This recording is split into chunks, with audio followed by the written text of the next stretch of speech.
నమస్కారం శశికాంత్ గారు. నమస్తే. లోన్ యాప్‌కి సంబంధించినటువంటి వేధింపులు తట్టుకోలేక ఒక పిల్లాడు సూసైడ్ చేసుకొని చనిపోవడం జరిగింది. అవును.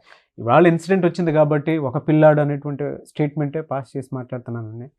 యూత్ తెలియకుండా వాళ్ళ జీవితాల్ని అంటే ఇన్‌స్టంట్ మనీ కోసం అని చెప్పేసి ఇలా లోన్ యాప్‌ల వెంటపడి జీవితాన్ని నాశనం చేసేసుకుంటూ ఉన్నారు. అంటే చావు దాకా తీసుకెళ్తున్నటువంటి వాళ్ళు ఉన్నారు. ఈ స్టోరీలో యాక్చువల్‌గా జరిగిందేంటి? అండ్ బయట వాతావరణం అసలు దీనికి సంబంధించినటువంటి వాటిల్లో ఏ విధంగా ఉంది? ఎలా లోన్ యాప్స్‌కి బలైపోతూ ఉన్నారు? తాకట్టులో ఉన్న బంగారాన్ని విడిపించి ఆ రోజు ఆన్లైన్ రేటుకే మేము కొంటాం. Sharma gold company. నాగరాజు గారు, ఈ అబ్బాయి పేరు మనోజ్. గుడిమల్కాపూర్కి చెందిన అబ్బాయి. దుండిగల్లో ఒక ఇంజనీరింగ్ కాలేజ్లో ఆయన థర్డ్ ఇయర్ చదువుతున్నాడు. ఓకే. అయితే ఈ ఒక లోన్ యాప్లో డబ్బులు తీసుకున్నాడు. ఎంత తీసుకున్నాడు అనేది మనకు తెలీదు. ఓకే, చిన్న అమౌంటే తీసుకొని ఉంటాడు. ఇంజనీరింగ్ స్టూడెంట్ కాబట్టి చిన్న అమౌంటే ఇచ్చి ఉంటారు. ఆ తర్వాత అమౌంట్ తీసుకున్న తర్వాత కట్టలేని పరిస్థితిలోనో లేకపోతే వీళ్ళు ఎక్కువ అడిగారో వేధింపులకి గురయ్యాడు. వేధింపులు గురై పాపం నిన్న ఆయన ఇంట్లోనే సూసైడ్ చేసుకుంటాం జరిగింది. Okay, this is most unfortunate incident. And ఇప్పుడు నేను చెప్పేది దయచేసి స్టూడెంట్స్కి నేను చెప్తున్నాను, ఇది గట్టిగా నేను చెప్పేది దయచేసి విని ఇట్లాంటి వేధింపులలో పడకండి. ఓకే, స్టూడెంట్స్ అందరికీ నేను చెప్పేది ఏంటి అంటే, మీకు పాకెట్ మనీ అవసరం, నేను కాదనట్లేదు. ఓకే, మీ ఇంట్లో తల్లిదండ్రులు ఎంత స్థాయిలో ఉన్నారో మీకు ఎంత ఇవ్వగలుగుతారో అందులో మీరు ఒకవేళ అడ్జస్ట్ అవ్వలేకపోతే మీరు పార్ట్ టైం జాబ్స్ చేసుకోండి. హైదరాబాద్ నెక్స్ట్ లెవెల్కి రీచ్ అయింది. మనం 21st సెంచరీలో ఉన్నాము. మీరు ఇంట్లో కూర్చొని కూడా సంపాదించుకోవచ్చు. మీ పార్ట్ టైం మనీ మీకు వస్తుంది. అంతేగాని మీరు ఇట్లాంటి లోన్ యాప్స్, నేను మీకు పేర్లు చెప్తాను చూసే వాళ్ళకి. క్రెడ్బీ, లేజీ పే, లోన్ ఫ్రంట్, ఇట్లాంటి యాప్స్, ఇంకా ఇట్లా చెప్పుకుంటూ పోతే 100 యాప్స్ ఉంటాయి. ఓకే, ఇట్లాంటి లోన్ యాప్స్ మీకు మెసేజ్ పెడతాం జరుగుతుంది. ఆటో కాల్ అంటే మీకు +144 లేదా ల్యాండ్లైన్ నంబర్ లాగా రిఫ్లెక్ట్ అయ్యి మీకు ఆటో కాల్ వస్తుంది జరుగుతుంది.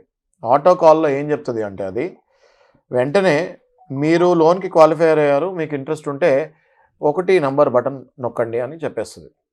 ఓకే, పిల్లలు ఖర్చులకి వాళ్ళ ఉన్న జోష్లో 1 అని కీప్యాడ్లో నొక్కేస్తారు. మీరు ఎప్పుడైతే 1 అని నొక్కుతారో మీ ఫోన్లోకి ఒక బాంబు పడినట్టు ఒక మెసేజ్ వస్తుంది.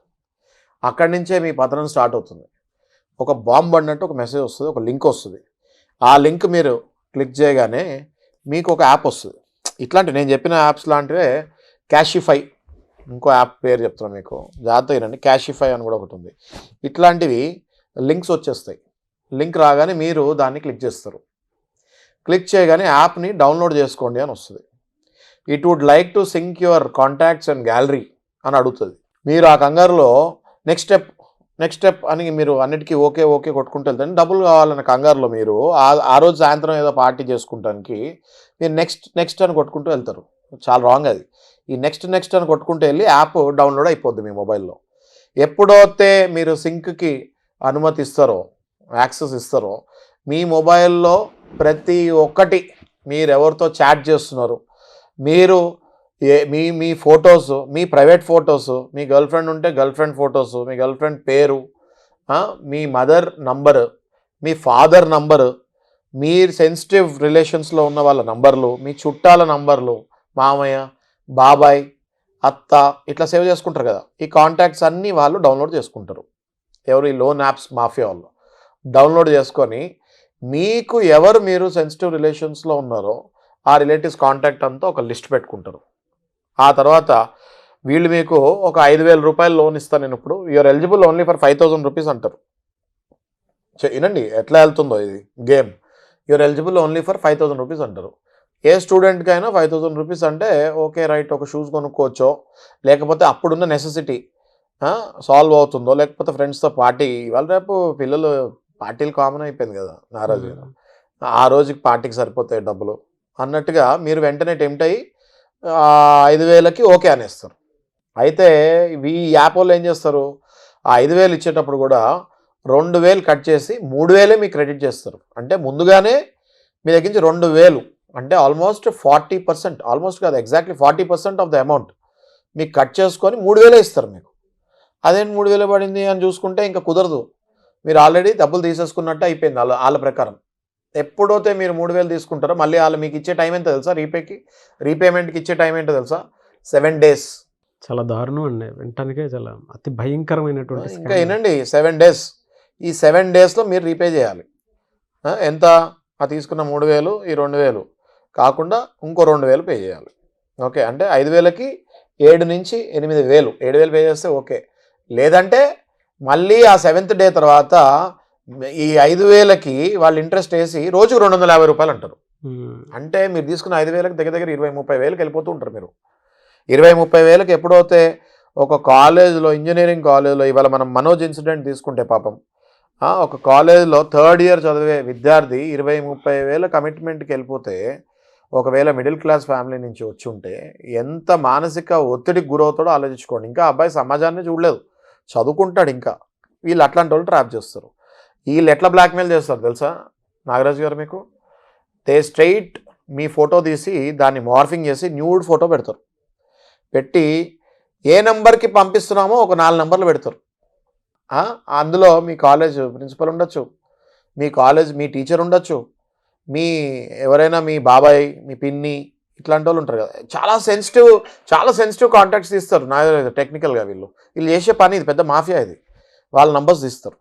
వాళ్ళ నంబర్స్ తీసి నువ్వు కనుక నాకు ఈవినింగ్ వరకు ఈ పేమెంట్ కనుక పంపించలేకపోతే వీళ్ళకి ఈ వీడియోస్ పంపించేస్తాం, మేము ఈ ఫొటోస్ పంపించేస్తాము. ఇంకొక దాంట్లో నువ్వు దొంగ అని పెద్దగా రాసి వాడి నుదుటి మీద రాసి ఫోటో పెడతారు, వీడు దొంగ అని. ఆ ఫొటోస్ అన్నీ వీడికి పంపిస్తూ ఉంటారు. ఇంకా పంపిస్తుంటే పాపం ఈయన ఎవరైతే మనోజ్ ఉన్నాడో ఇట్లాంటి దానికి సఫర్ అయి ఉంటాడు, if I'm not mistaken. Okay, ఇట్లా సఫర్ అయ్యి వీళ్ళు మానసిక ఒత్తిడికి వెళ్ళిపోతారు. నారాజు గారు వీళ్ళు ఎవరు వేరే ఫ్రెండ్స్ కూడా చూపిలేరు. ఈ ఇంజనీరింగ్లో ఉన్న పిల్లలు కానీ, లేకపోతే డిగ్రీలో ఉన్న పిల్లలు కానీ వాళ్ళ పక్క ఫ్రెండ్ కూడా చూపిలేరు. ఎందుకంటే వీళ్ళందరూ అప్పుడప్పుడే గ్రో అవుతుంటారు కదా. ఈ ఫ్రెండ్కి చెప్తే వేరే ఫ్రెండ్కి చెప్తే మళ్ళీ కాలేజ్ మొత్తం వీడు దొంగ అని వీడే చెప్పేస్తాడు పక్కనోడే. ఇట్లా వాళ్ళు ఎవరికి ఇంట్లో చెప్పలేరు, మదర్ ఫాదర్కి చెప్పలేరు. ఎందుకంటే లోవర్ మిడిల్ క్లాసు మనకి ఇంట్లో కష్టాలు మనకు తెలుసు మనందరికీ. ఓకే, ఎట్లా ఉంటాయి? ఆల్రెడీ వీళ్ళ ఫీజులు కట్టి వీళ్ళకి బట్టలు కొనిచ్చి ఇంజనీరింగ్ జాయిన్ చేయించేసరికి వాళ్ళ తల ప్రాణం తోకకొస్తుంది. అది కాకుండా వీడు ఇలాంటి పని చేశాడు అంటే వాళ్ళ ఫాదర్ కానీ మదర్ కానీ తట్టుకోలేరు. ఎక్కడి నుంచి కడతాం రా మేము ఇంకా డబ్బులు? నీకు ఫీజు కట్టింది చాలదా? నీ షోకులకి డబ్బులు ఇస్తున్నాము, నీకు బట్టలు కొనిస్తున్నాము, పార్టీలు అంటే డబ్బులు ఇస్తున్నాము, ఫ్రెండ్ దగ్గర బైక్ ఉందంటే నీకు బైక్ కొనిచ్చాము, ఇంకా ఏం చేయమంటే ఈ అప్పులు అని చెప్పేసరికి చెప్పాలన్నా భయపడి ఈ అబ్బాయి చెప్పడు. ఓకే, అయితే ఈ మానసిక ఒత్తిడి, ఈ ట్రాప్లోకి పడిన విద్యార్థులే సూసైడ్ దశకి అడుగులేస్తున్నారు. ఇవాళ ఆ రకంగానే మనోజ్ అనే engineering 3rd year student Dundigal కాలేజ్లో చదువుతున్నాడు, ఆయనని కోల్పోవడం జరిగింది. ఓకే, ఇది చాలా చాలా దురదృష్టకరమైన విషయం. ఆ అబ్బాయికి ఎంతో ఫ్యూచర్ ఉంది. ఆ అబ్బాయి తీసుకున్న అమౌంట్ పీనట్స్, చాలా చిన్న అమౌంటే ఉంటుంది నాకు తెలిసి, 10-20 వేలు 30 వేల మధ్యలో ఉంటుంది. మళ్ళీ దీన్ని ఎదుర్కోలేము సార్ అసలు మనం? ఖచ్చితంగా ఎదుర్కోవచ్చండి. ఇవాళ మనం ఈ వీడియోలో చెప్పబోయేది ఎలా ఎదుర్కోవాలన్నదే. ఓకే, మీరు ఎప్పుడైతే ఇట్లాంటి వాటికి గురవుతున్నారో మీరు ఇమ్మీడియట్గా సైబర్ క్రైమ్ వెళ్ళి, గచ్చిబౌలిలో ఉంది, మళ్ళీ హైదరాబాద్లో ఇంకో బ్రాంచ్ ఉంది, కొన్ని బ్రాంచెస్ ఉంటాయి. మీ దగ్గరలో ఉన్న పోలీస్ స్టేషన్కి వెళ్తే ప్రతి పోలీస్ స్టేషన్లో సైబర్ క్రైమ్కి ఒక డెస్క్ ఉంటుంది. వెంటనే మీరు ఆ పోలీస్ స్టేషన్కి వెళ్ళి నాకు ఇట్లా వస్తున్నాయి బెదిరింపులు అని చెప్పేసి ఒక కంప్లైంట్ ఫైల్ చేయాలి, ఎఫ్ఐఆర్ ఫైల్ చేయాలి. ఇప్పుడు మన సైబర్ క్రైమ్లో ఉన్న పోలీసుల నైపుణ్యం రోజు రోజుకి పెరుగుతుంది. ఎందుకంటే యాజ్ ఏ అడ్వకేట్ నా దగ్గరికి వచ్చే సైబర్ కేసెస్ డైలీ వస్తున్నాయి. ఇవి కాకుండా ఇంకా చాలా ఉన్నాయి. నెక్స్ట్ వీడియోలో మనం డిస్కస్ చేద్దాం, ఎట్లా మోసపోతున్నారు, టెలిగ్రామ్ యాప్ అని అవన్నీ, అది మనం నెక్స్ట్ వీడియోలో డిస్కస్ చేద్దాం. అయితే మీరు కమెంట్స్ పెట్టండి, ఎవరెవరు టెలిగ్రామ్ యాప్స్లో మోసపోతున్నారో, ఎవరెవరు క్రిప్టో కరెన్సీలో, బైనాన్స్ అనే ప్లాట్ఫామ్ మీద క్రిప్టో కరెన్సీలో మీ అకౌంట్స్ ఫ్రీజ్ అవుతున్నాయో, మీరందరూ కూడా దయచేసి మాకు కమెంట్స్ పెట్టండి. మీ కమెంట్స్ ఎక్కువ వస్తే మేము దాని మీద వీడియో చేస్తాం, మీరు ఎట్లా బయటపడాలో అని. అయితే ఈ లోన్ యాప్స్లో ఇట్లా మానసిక ఒత్తిడి చేసేవాళ్ళు మనం చెప్పేది ఏంటి అంటే, పోలీస్ స్టేషన్ దగ్గరికి ఉన్న పోలీస్ స్టేషన్కి వెళ్ళండి. ప్రతి పోలీస్ స్టేషన్లో సైబర్ క్రైమ్ డెస్క్ ఉంటుంది ఒకటి. వాళ్ళు ఈ సైబర్ ఆన్లైన్ ఫ్రాడ్స్కి సంబంధించిన పోలీసులే ఉంటారు. వాళ్ళకి అందులో నైపుణ్యత చాలా ఉంటుంది, వాళ్ళకి ట్రైనింగ్ కూడా చాలా గట్టిగా ఇస్తారు నాగరాజు గారు. వాళ్ళు వీలైనంత త్వరలో మీకు ఎవరైతే బ్లాక్మెయిల్ చేస్తున్నారో వాళ్ళని బ్లాక్ చేసే కార్యక్రమంలో పడతారు. ఓకే, కేవలం మీరు వాళ్ళు చేసే బ్లాక్మెయిలింగ్కి ఒత్తిడి, మానసికంగా ఒత్తిడి మీకు ఫీల్ అయినప్పుడు, మీరు ఒకవేళ పోలీస్ స్టేషన్కి వెళ్ళాలన్నా కూడా ఒకవేళ అటు ఇటు ఆలోచిస్తున్నప్పుడు అట్లీస్ట్ మీరు పోలీస్ స్టేషన్కి వెళ్ళలేని పరిస్థితుల్లో మాలాంటి అడ్వకేట్స్ని సంప్రదించండి. డెఫినెట్గా మా జూనియర్స్ ఉంటారు, లేకపోతే నేనైనా మీకు పర్సనల్గా సపోర్ట్ చేస్తాను. ఎక్కడికి వెళ్ళాలి, ఎలా వాళ్ళని ఎన్కౌంటర్ చేయాలి అన్నది మనం చేసి వాళ్ళని బ్లాక్ చేసి మీకు మళ్ళీ వాళ్ళు బ్లాక్మెయిల్ చేయకుండా మీ కాంటాక్ట్ లిస్ట్ వాళ్ళ దగ్గర నుంచి పోయేటట్టు మనం ట్రై చేసి మిమ్మల్ని మేము మళ్ళీ హ్యాపీ ప్లేస్లో పెట్టే ఛాన్సెస్ ఉంటాయి. ఇది చాలా పెద్ద మాఫియా నాగరాజు గారు. వీళ్ళు ఓన్లీ సెన్సిటివ్ కిడ్స్ని, చిన్న పిల్లల్ని, ఇంజనీరింగ్ పిల్లల్ని, అప్పుడే ఫ్రెషర్స్ పాస్ అయిన వాళ్ళకేంటి 5,000 2,000 కావాల్సి వస్తాయి వాళ్ళ ఖర్చులకి. వీళ్ళు హడావిడిలో కంగారు పడి తీసేసుకుంటారు. ఆ తర్వాత ఈ బ్లాక్మెయిలింగ్ గురై సైకాలజికల్గా డిజార్డర్లోకి వెళ్ళిపోయి సూసైడ్స్ చేసుకుంటాం జరుగుతుంది. దయచేసి మీరు ఇట్లాంటి స్టెప్స్ తీసుకోకండి. We're there to help you out and తప్పకుండా మీకు సపోర్ట్ చేసి ఆ ప్రాబ్లం నుంచి బయటపడేస్తాం. అదవుతుంది నారాజు గారు మీకు. మనోజ్ అనవసరంగా లైఫ్ కోల్పో, వాళ్ళ అమ్మ వాళ్ళ నాన్న ఇవాళ ఎంత బాధపడుతూ ఉంటారో వర్ణనాతీతం ఉంటుంది. అది తల్లిదండ్రులే కదండి. ఇంజనీరింగ్కి వచ్చిన విద్యార్థిని కోల్పోతే తల్లిదండ్రుల బాధ వర్ణనాతీతంలా ఉంటుంది. దయచేసి అట్లాంటి పనులు చేయకండి. We will definitely guide you how to come out of that problem. But నిజంగా అండి చాలా బాధాకరం. ఇట్లాంటివి నేను నా ఫ్రెండ్స్లోనే ఫేస్ చేసి సూసైడ్ చేసుకున్నటువంటి వాళ్ళని చాలామందిని చూశాను. మా ఇంటి చుట్టుపక్కల కూడా. అమ్మ మీరు గనక ఇటువంటి వాటి నుంచి ఇబ్బంది పడుతూ ఇంకా ఆప్షన్ లేదనుకునేటువంటి వాళ్ళు స్క్రీన్ మీద కనిపిస్తున్న నెంబర్కి call or message or WhatsApp చేసైనా సరే, అంటే జనరల్గా చెప్తున్నాను, డైరెక్ట్ మా షోలో పార్టిసిపేట్ చేద్దాం అనుకున్నా సరే, లేదు అపాయింట్మెంట్ తీసుకొని శశికాంత్ గారితో కలిసి మీట్ అవ్వాలనుకున్నా సరే, మీకు ఒక ఆప్షన్ ఉందని మాత్రం మర్చిపోవద్దు. అండ్ మీకు ఉండేటువంటి ప్రాబ్లమ్స్ ఏదైనా సరే కింద కమెంట్ బాక్స్లో పోస్ట్ చేసినా దాని మీద మేము వీడియోస్ చేయడం కూడా జరుగుతుంది, ఎలా బయటపడాలి ఏంటి అనేది అనేటువంటి దానికి.